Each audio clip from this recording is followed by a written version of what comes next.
झारखंड के निकट एक गांव था जिसमें एक बहुत ज़्यादा कंजूस व्यक्ति का घर था। वह व्यक्ति हद से ज़्यादा कंजूस था। उसकी हरकतें ही ऐसी थी कि उसकी सोच की वजह से सारे घर वाले हमेशा परेशान रहते थे। नीचे ही बैठ जाता हूँ खाना खाने के लिए, अगर मैं पलंग पर बैठ गया तो सिमरन बार बार बेडशीट को धोकर उसे फाड़ देगी और मुझे नई बेडशीट खरीदनी पड़ेगी। रामू अपने आप से बातें कर रहा था, तब तक उसकी बेटी उसके सामने आती है। पापा, ये आप क्या कर रहे हैं? आप नीचे क्यों बैठे खाना खाने के लिए? बेड पर बैठ जाइए ना। इतने सारे पैसे बचाकर आप कहाँ जाएंगे? बहुत सारे तो पैसे हैं आपके पास। नहीं लाडो, अगर मैं इस बेड पर बैठ गया फिर तेरी माँ बेडशीट को धो धो कर फाड़ डालेगी और मेरे पास इतने पैसे नहीं है कि मैं उसे नई बेडशीट दे पाऊँ। अभी इधर ही तो 4 साल पहले तेरी माँ को मैंने बेडशीट ला कर दिए हैं। इतना जल्दी भी क्या है पैसे खर्च करने की? अरे पैसे कमाने में वक्त लगते हैं। जा तू जा। ओ पापा, आपने माँ को 4 साल पहले ही चीजें दिलाई थी और उसके बाद अब तक कर रहे हो। आप कितने कंजूस हो। मुझे कभी आप टॉफी भी नहीं दिलाते और ना ही घुमाने के लिए ले जाते हो।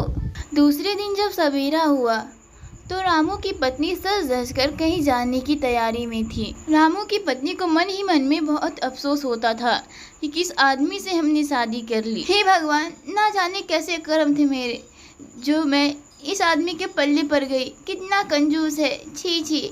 आज तक कभी अच्छे खाने भी नहीं खाए होंगे इन्होंने। क्या हुआ रमा, अकेले अकेले क्या बड़बड़ा रही हो? जरा मुझे भी बताओ, क्या बात हो गई? कहीं फिर से तुम्हें मुझ पर गुस्सा तो नहीं आ रहा है? ये सुबह सुबह भगवान के नाम लेने की जगह तुम मुझे गालियाँ क्यों दे रही हो? आपकी हरकतें ही कुछ ऐसी हैं। क्या कहूँ, मैं तो तंग आ गई हूँ आपसे। अरे मुझे तो तंग करते ही हो, कम से कम मेरी बच्ची को तो छोड़ दो। कितने दिनों से उसे बाहर जाने का मन कर रहा है। हाँ तो भेजो ना अपनी बच्ची को बाहर। पर रमा, मैं तुम्हें बता रहा हूँ, मैं अपनी जेब में से 1 रुपए भी नहीं देने वाला हूँ। बाहर जाने के पैसे थोड़ी ना लगते हैं। मैं आपसे कितनी बार कहूँ, वो बच्ची है, उसका कुछ खाने का मन होगा तो वह किससे मांगेगी? क्या करेगी? दिन यूं ही बीतता चला गया।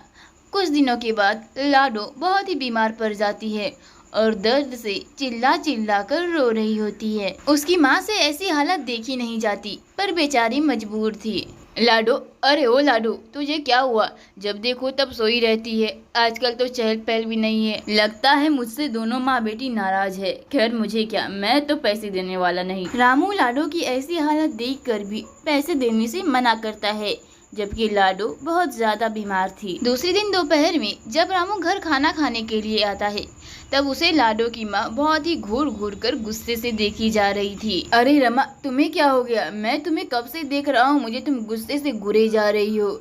कल मैंने पैसे नहीं दिए इसलिए अपनी बेटी को भी मना किया है ना मुझसे बात करने को। देखो जी, मुझसे फालतू की बातें मत करो। तुम्हें नहीं पता लाडो को कितनी तेज बुखार है।